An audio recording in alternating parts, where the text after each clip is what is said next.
ukukhumbula ukuthi mqo ngathi the program was a success. Siyabonga ukuphuma kwenu. Nisaphathe ngiyacabanga ukuthi sisibongo ibundile kakhulu. Qobe sibambane nanoma kumele kiwe emaqaleni siphume ngobuningi bethu. Kube ukuthi uqokile if ukuthi awunayo imali. Umemezele egruphini mhlawumbe ukhona umuntu ozoba nayo imali. Ngoba niyabona ukuthi usisibongo uyathanda naye ukuthi akhunjulwe, athandwe futhi njengomuntu angazizwa eyedwa. So if kusuku lecala at least ikhetha umemezele egruphini ukuthi nginesifiso, ngiyacela ohambayo noma onamandla angiphe something ukuze sizokwazi ukuyomsapota ngoba noma ngathiwa kuphumile oyedwa if kukhona okhona womkhonto uyabona ukuthi sikhona sonke.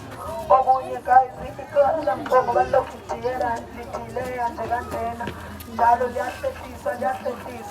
Kumele sibe ne-strategy njengabantu abasha noma njengabantu basewadini siyazi ukuthi nabantu abaningi ukuthi no, we say no more, athathe isinqumo ngalabantu kaloku kuthiwa kunamacala edekile njalo kunamacala edekile sifuna leli lamxola isolveke ngoba la edekile shuthi vele bese bahlulile.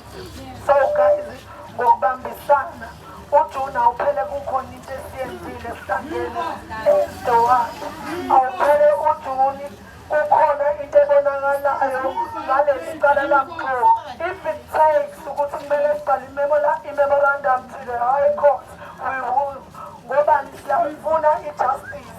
Asinqanqazi-ke vele bakhuluma la